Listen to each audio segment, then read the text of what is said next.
Alors, cette semaine, j'ai pas mal avancé sur Velocity Show, mais pas sur le jeu en lui-même.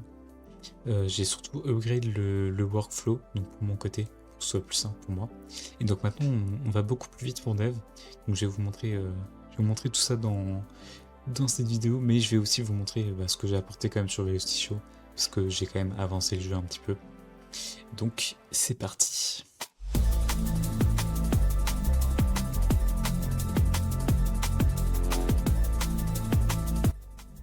Alors pour la première grosse décision, je suis passé sous Claude Max. Donc j'étais rendu avec Claude Pro, je vous l'avais dit. Et donc concrètement, voilà, on va regarder un peu les différences. Donc Claude Pro, donc l'abonnement que j'avais juste avant, c'est un abonnement qui coûtait 28$ canadiens, donc ça fait 17€. Je mets ces prix là parce que moi c'est les prix que je paye, parce que ça me revient à moins cher en euros. Donc voilà. Et Claude Max, c'est à partir de 140$, donc ça fait à peu près 87€. Donc la différence va être notamment déjà le fait qu'on ait 5 fois plus d'utilisation, mais c'est pas tout. L'idée c'est pas de juste avoir plus de messages, mais on a aussi plus de puissance. Par exemple avec Claude Opus, qui est le modèle le plus puissant et qui consomme énormément. Donc avec 5 fois plus d'utilisation, forcément, on peut se faire un peu plus plaisir. Mais c'est aussi l'accès aux agents et au MCP avec beaucoup moins de limitations. Et là, vous allez me dire, ok, c'est bien, mais moi je m'y connais pas. C'est quoi les agents et les MCP? Donc on va voir ça tout de suite. Donc en premier lieu, c'est quoi un agent? Donc je vais vous montrer un petit peu moi les agents que j'ai. En gros, des agents, c'est des IA qui vont être spécialisés dans un domaine. Donc c'est par exemple, on va avoir, moi dans mon projet là j'en ai créé 7, donc c'est comme si j'avais 7 Claude différents, chacun a son rôle, et on lui attribue les tâches en fonction de justement son rôle.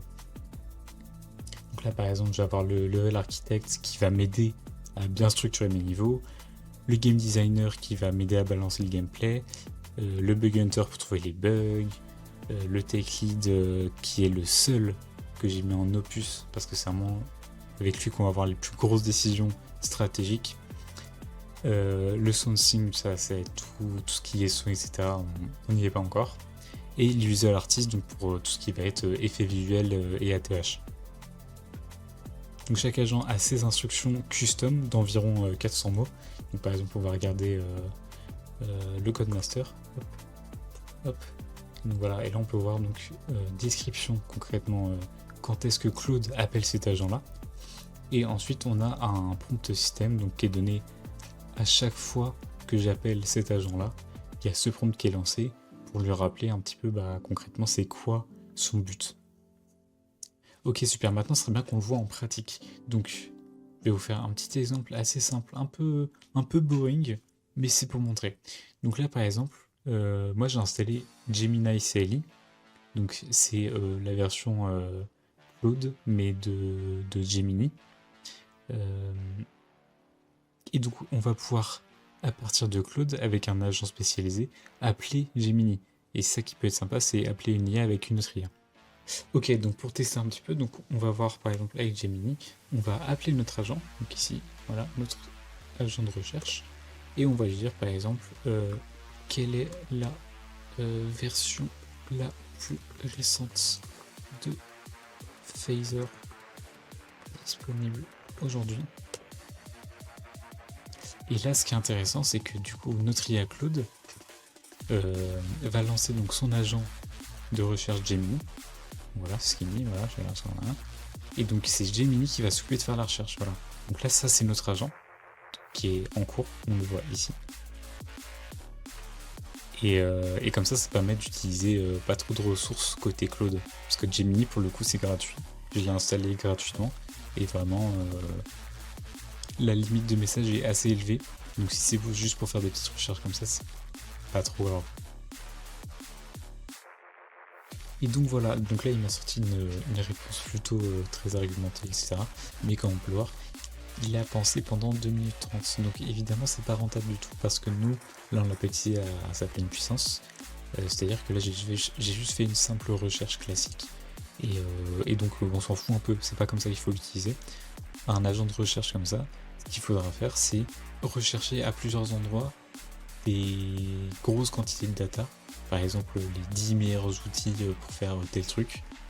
Et donc là, c'est là où il va vraiment pousser la recherche et il va donner des résultats beaucoup plus intéressants que ici, si on fait une recherche Google, on peut l'avoir facilement. Voilà, donc ça c'est un premier test un peu boring. Là, on va pouvoir passer à un second test un petit peu plus intéressant. On va jouer avec notre Bug Hunter. Donc lui, il va chercher donc, des bugs dans notre code tout simplement. Donc là, ce que je vais faire, c'est que je vais lui demander scan le nouveau code depuis la dernière version et trouve tous les edge cases. Hop. Donc là voilà, encore une fois, il va se lancer, Claude il pense un petit peu, il comprend que je lui demande d'appeler cet agent là. D'ailleurs là je l'identifie l'agent, mais je suis pas obligé. Si je dis une phrase du style bah voilà, essaye de trouver des bugs et tout, Claude sait quand appeler quel agent. C'est ça aussi qui est hyper intéressant. Donc là il me dit voilà, il va lancer l'agent, blablabla. Et donc on va le laisser travailler pendant quelques dizaines de secondes, voire quelques minutes. Ok, donc là on peut voir que notre bug hunter a terminé. Voilà, il a pensé pendant 4 minutes, il a regardé le code, tout ça. Et donc là il va nous faire un petit rendu, un petit compte rendu de ce qu'il a trouvé. Normalement ça devrait pas être très très long. Mais voilà, on se rend compte qu'au final on arrive rapidement à des requêtes qui font 5 minutes facile. Voilà, donc là on peut voir qu'il nous a trouvé 47 bugs ou edge cases dans 12 fichiers différents. Voilà, il nous dit tout, il explique bien, on a ça. Il nous propose des tests à faire, des prompts, voilà. Donc c'est vraiment super. Il a détecté énormément de bugs, il a presque tout détaillé. C'est des bugs que j'aurais pu rater en temps normal et donc que j'aurais pu push sur la version j'aurais pu push sur Git en fait, avec des bugs dans tous les sens. Et donc ça maintenant je vais le faire à chaque fois avant de mettre à jour ma version, comme ça je suis sûr que on n'a pas de bug en prod. Ok, donc les agents c'est cool, mais les agents avec des MCP c'est encore mieux. Donc des MCP, donc déjà ça veut dire Model Context Protocol, ça permet aux agents d'accéder directement, par exemple à mon ordinateur et plein d'autres features sympas. Donc on va pouvoir regarder hop, ici. Donc là c'est mon petit fichier de config de MCP pour Claude. Donc on peut voir que j'en ai mis 3. Donc le premier ça va être File System, donc lui il va permettre tout simplement d'accéder globalement à mes fichiers, etc. Donc ça c'était déjà un petit peu le cas. Et le fait d'ajouter un MCP comme ça, on est vraiment tranquille de ce côté-là. Ensuite on a le MCP Git, donc ça va permettre à Claude d'aller chercher directement sur Git quels sont mes modifs qui sont actuellement en ligne. Donc par exemple c'est grâce à ça que le Bug Hunter peut comparer la version actuelle avec la version actuellement en ligne. Et donc il peut voir les changements et voir où sont les nouveaux bugs. Et enfin on a tout simplement un MCP pour la doc de Phaser 3. Et c'est comme ça que les MCP sont généralement utilisés. C'est vraiment pour les docs, etc. pour pas que l'IA fasse trop d'erreurs. Donc ça, c'est super. Hop, on va revenir ici. On va vous montrer mes petits agents. Donc comme j'ai dit pour le Bug Hunter par exemple, lui, ça va lui permettre d'avoir accès aux anciennes versions et donc de comprendre qu'est-ce qui a changé. Et on a d'autres trucs où par exemple, on va faire un petit test là. On va demander à notre architecte de niveau, ici. Donc on va lui dire génère un level test inclut uniquement quelques plateformes et murs ainsi qu'un finish. Écris-le directement dans ça et là on va mettre un petit level T, voilà, hop. Utilise la doc de Phaser 3 pour utiliser ces dernières fonctionnalités. Voilà, par exemple. On peut faire ça. Et donc là, il sait qu'il doit créer un niveau, mais surtout qu'il doit utiliser la doc de Phaser pour éventuellement ajouter des éléments dans le niveau qui correspondent aux derniers ajouts de Phaser. Donc dans notre cas, là, ça va pas être hyper parlant, mais ça peut être utile. Et techniquement, la doc, du coup, toutes les IA y ont accès de manière constante. Donc ça nous évite quand même vachement d'erreurs. Ok, donc notre architecte a pensé pour un petit 45 secondes. Hop. Donc là, on attend voilà, qu'il nous finisse son petit résumé. Donc ils disent qu'il a mis tout ça. Donc là, on a level T. Donc comme vous vous rappelez, j'ai mis du JSON pour gérer les différents niveaux. Donc ça, c'est cool. Donc on va pouvoir tester par exemple. Hop, on va voir les différents niveaux ici. Alors oui, j'ai fait pas mal de tests de niveau, donc il y en a un petit peu dans tous les sens, mais tout va bien. Tac. Donc lui, on va le renommer, on va l'appeler juste level. On se souviendra que c'est lui. Et lui, on va le passer en level 1. Tac. Et donc, normalement, si on va sur le stylo, on a le nouveau niveau que vient de nous créer notre architecte, tout simplement. Hop, donc voilà. Et donc là, on a la finish à la fin. Enfin voilà. Il nous a fait un petit niveau 5 comme je lui avais demandé. Et puis voilà. Ouais, j'ai pas grand chose à dire. Je suis retourné au club de la première semaine et c'était sympa aussi. Voilà. Non, en vrai, je dis pas tout ce que je fais, mais je vous jure, je fais des trucs. Bon, ok. On va laisser un petit peu de côté les IA pour l'instant. Je pense qu'on a une autre dose pour la semaine. Donc maintenant, on va pouvoir regarder qu'est-ce que j'ai fait du côté du jeu cette semaine. Donc, comme j'avais dit, je devais m'occuper du scoring et du premier niveau. Donc, en premier lieu, j'ai revu le système de scoring. Donc, il est un petit peu différent. Mais voilà, il a quelque peu changé. Et j'ai changé le multiplicateur, etc. pour qu'on puisse atteindre jusqu'à x10. Et voilà, j'ai changé plein de petits détails comme ça, mais rien de fou. Juste l'idée, c'est vraiment que ça soit amélioré et que ça soit plus agréable à jouer et que ce soit plus récompensé. Maintenant, on peut passer à la deuxième partie qui est beaucoup plus intéressante, c'est les niveaux. Donc, comme j'avais dit, je devais faire un niveau 1 normalement. Sauf que je me suis rendu compte que c'était pas si simple de faire ça. Comme vous l'avez vu avec le test du niveau tout à l'heure, les IA, c'est fort pour faire des trucs simples, mais après, c'est relou. Donc faire des vrais niveaux avec l'IA, tout ça, c'est vraiment pas une bonne idée. Faut faire donc à la main. Et je me suis dit que j'allais un petit peu m'aider. Et donc j'ai fait faire un petit éditeur de niveau. Et donc grâce à cet éditeur, ce sera beaucoup plus simple de faire mes différents niveaux. Et donc je vais pouvoir vous montrer ça immédiatement. Hop, donc nous voilà dans l'éditeur. Donc voilà, on a tout plein de trucs. Hop, donc on a notre niveau en fond. C'est super. Voilà, on a les différents types d'objets qu'on peut placer ici. Donc là, pour sélectionner, si je sélectionne quelque chose, hop, je vais mettre des détails. On peut modifier chaque objet. Hop, c'est enregistré à chaque fois. On a les contrôles. Si on fait CTRL S, on peut sauvegarder le fichier directement. Voilà, hop. Parce que pour l'instant, j'ai pas encore de base de données, donc les niveaux, je peux pas les enregistrer directement sur le site, mais ça sera fait plus tard. Et voilà, globalement, on peut vraiment faire tout ce qui est possible actuellement de faire. Les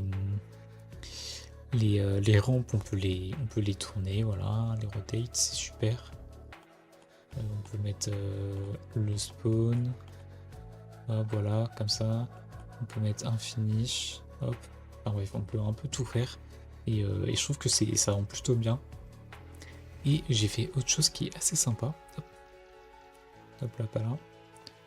Hop, où en fait, tout simplement, on va pouvoir avoir une preview de notre niveau.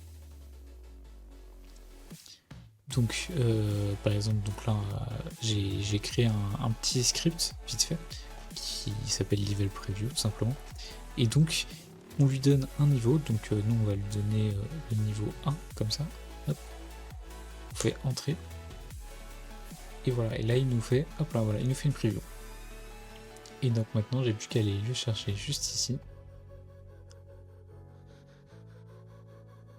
Et voilà, et donc là il a fait tout simplement une preview du niveau 1, donc c'est pas celui que je viens de faire, parce que comme j'ai dit, il faut le télécharger et le mettre dans le site directement. Donc là j'ai pris un niveau qui était déjà là de base, mais on peut voir qu'on a un screen complet, et comme ça nous donne une idée si jamais on fait faire des modifs par une IA, par exemple, on peut vérifier assez facilement qu'à tel endroit il y a une erreur ou pas. Donc voilà, normalement, cette semaine je devais faire un niveau 1 complet. Et ben au final on a fait complètement un éditeur, donc je suis quand même super content du rendu que ça a. C'est vraiment pas trop mal je trouve, plein de trucs. Mais on a encore plein de boulot et franchement avec les agents on fait ça à une rapidité gargantuesque. Donc voilà, globalement c'est un peu ça mon nouveau workflow. Donc j'utilise Claude pour la plupart du dev au final, et Cursor pour quand même regarder un peu les fichiers, regarder le code, que ça fasse pas n'importe quoi. Il faut savoir que j'ai résilié mon abonnement Cursor parce que je considère que voilà, ces résultats, le code qui générait et tout ne me plaisait plus du tout. Donc ça m'a aussi permis d'amorcer un peu l'abonnement de Claude Max. Mais je continue à l'utiliser en tant qu'IDE classique parce qu'il reste très sympa, même si c'est juste un fork de VS Code, il reste très cool à utiliser. Donc voilà, concrètement, j'identifie ce que je veux faire, j'appelle le ou les bons agents, il l'intègre dans le jeu et je teste. Et voilà, globalement c'est un peu ça mon nouveau workflow. Et donc voilà, j'ai ma petite armée de dev qui peut bosser pour moi 24 heures sur 24, 7 jours sur 7, c'est vraiment super. Donc je suis quand même content d'avoir avancé comme ça, et en plus c'est la première fois que je jouais un peu avec des agents, donc je suis vraiment content du résultat. Et j'espère que ça vous a intéressé aussi, le petit côté apprentissage finalement, pour ceux qui connaissent pas tout ça. J'espère que j'ai été assez clair. N'hésitez pas à me dire si vous voulez plus de sections comme ça où j'essaye de vous apprendre des trucs, et à me dire aussi si je suis assez clair ou pas. Enfin bon, bref, tout ça pour dire que j'ai mis 2 heures pour mettre en place pour setup les 7 agents plus les 3 MCP. Donc en vrai c'est pas trop mal, et je pense honnêtement qu'on est sur un bon gain de 10 heures de dev sur la semaine. C'est vraiment exceptionnel en vrai, on a des super perfs. Après il faudra voir avec le temps, plus le projet est gros, plus il y a des chances que ça se passe mal avec les IA. Maintenant on verra ce que ça donne. Maintenant, est-ce que Claude Max vaut le coup? Parce que moi c'est aussi un test pour ma part. Pour l'instant je dirais que oui. Maintenant pour un projet solo comme celui-ci, je pense que voilà, comme je fais pas du dev H24 tous les jours, c'est pas forcément rentable. Je pense que si vous êtes hardcore dev, vous faites du dev tout le temps et tout, ça peut être rentable. Mais en tant que solo, en tout cas, je pense pas que ce soit vraiment rentable. Je pense que ça vaut plus le coup si vous travaillez en équipe, par exemple. Où là, ça peut vraiment être puissant et vous aider à avancer rapidement. Maintenant, pour la semaine prochaine, les plans, c'est de faire les premiers niveaux pour le coup, vraiment cette fois. Maintenant que j'ai l'éditeur, ce sera beaucoup plus simple. Donc faire les quelques premiers niveaux, au moins les 2 premiers. En implémentant du coup donc un début, une fin, tout ça, avec éventuellement des effets donc de début et de fin également. Et donc avoir au final une boucle complète pour le jeu. Et globalement, ça va être l'objectif principal. Maintenant, comme d'habitude, si avec l'IA j'arrivais à aller plus vite, je ferai d'autres trucs à côté, et puis ça fera plus de contenu pour vous. Voilà, je vous souhaite une bonne fin de semaine, et je vous dis à la semaine prochaine.